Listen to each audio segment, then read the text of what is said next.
pagpahibalik sa naandan nga katahom sa Kawasan Falls sa dali nga panahon, gipasalig ni Cebu Governor Gwen Garcia kini atol siyang pagbisita sa gihulagway nga world-class tourist spot dito sa Subo.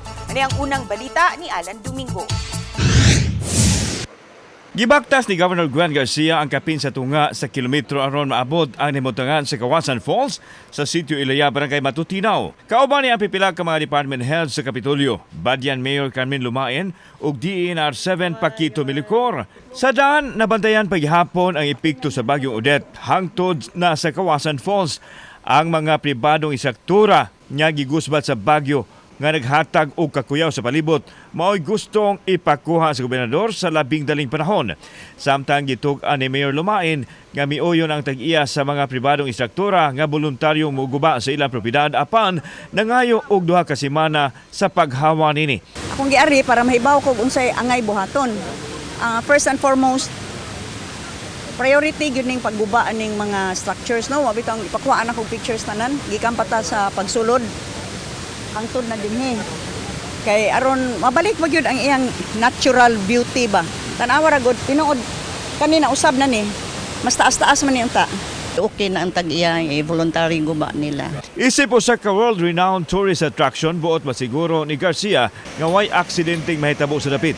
Busa mi pagawas og kamandoan ng gobernador nga sugod ni buwana kasamtangan unang sirad-an ang canyoneering activities lakip na ang Kawasan Falls nga may culmination area.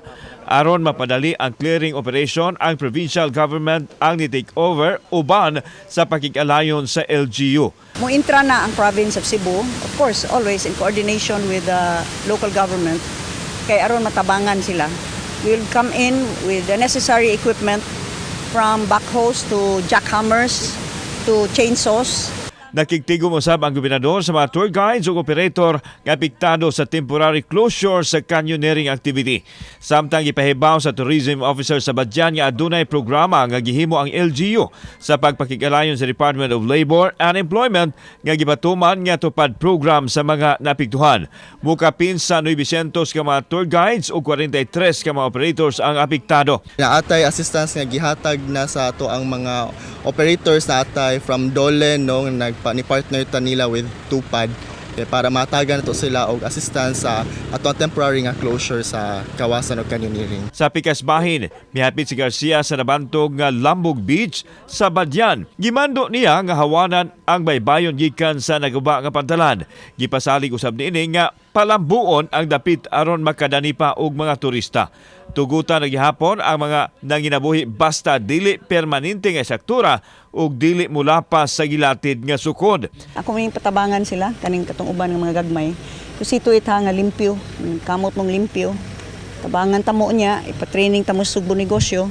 Gihangop sa mga tao ang pasalig sa gobernador samtang nahibalik na usab ang kasika sa mga turista sa dapit human sa pandemic. Maayo kay iyang gipaayo man ang kuan naguba nga pantalan.